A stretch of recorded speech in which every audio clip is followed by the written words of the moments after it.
Oui, eh bien, je suis membre du Parti ouvrier indépendant démocratique et on se bat pour que partout il y ait des assemblées générales, des comités de grève, de manière à pouvoir fédérer le mouvement, parce que se pose aujourd'hui de manière mais cruciale la question de la grève générale. Il faut arriver à la grève générale pour faire céder Macron. Je ne vois pas actuellement dans les journées d'action à la queue leu quelque chose qui va nous permettre de gagner. Voilà. Et c'est, à mon avis, c'est une aspiration qui existe partout. On a publié dans notre journal des prises de position d'assemblée générale où de plus en plus, aussi bien à la RATP, dans l'enseignement, cheminots, dans les hôpitaux, etc., les travailleurs demandent, se tournent vers leurs organisations au niveau national en leur disant il faut y aller. Il faut y aller, il faut la préparer, la grève générale, il faut même la décider. Il faut même décider que ça y est, on l'a. Ben, il faut l'organiser. Voilà. Voilà le fond du fond. Et je pense que ce que je dis là, c'est vraiment partagé par des tas et des tas de gens partout. On a quand même, je crois qu'on en est au 38e ou 39e jour de grève dans certaines corporations. Maintenant, il faut y aller. Hein. Il ne faut pas revenir, si vous voulez, à ce qui s'est passé au moment de la loi El Khomri. On a fait quand même 14 journées d'action à la queue leu, espacées. Et ça n'a rien donné. Ça a donné le fait que le gouvernement, finalement, il a réussi à appliquer sa loi. Voilà.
Police partout, justice nulle part. Police partout, justice nulle part.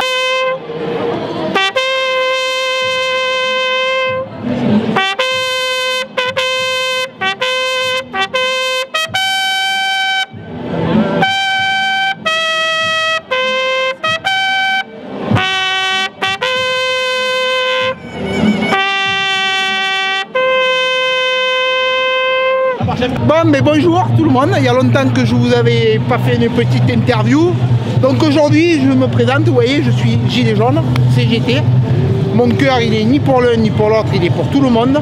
Car je trouve qu'à l'heure actuelle, se laisser gouverner par un petit président de la République, je vais dire tout petit, et qui se permet de toucher les retraites, se permet de toucher les personnes âgées, les futurs lycéens, les futurs collégiens, il va falloir que les gens vous ouvriez un petit peu vos yeux.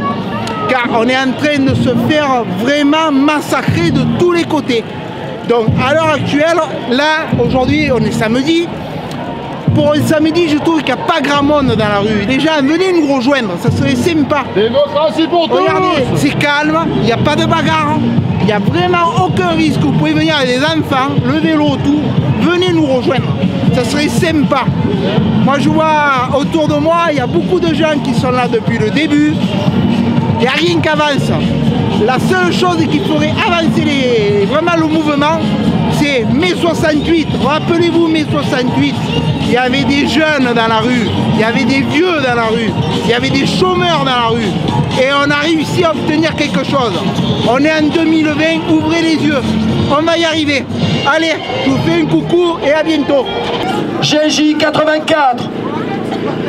Une nouvelle fois, la mobilisation du 9 janvier a été exceptionnelle par son ampleur et son caractère interprofessionnel partout en France.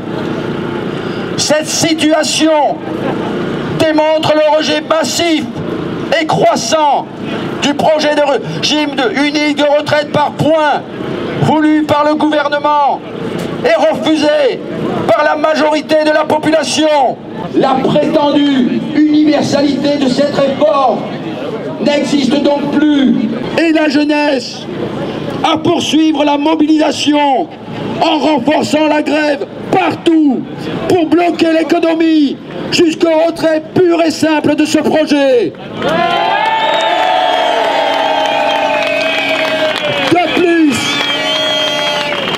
De plus, en ce samedi 11 janvier à Avignon, les organisations syndicales CGT, FO, FSU, Solidaires, organisations de jeunesse UNL, UNEF et collectif GJ 84 interpellent en ce jour publiquement et solennellement les parlementaires vauclusiens, députés et sénateurs.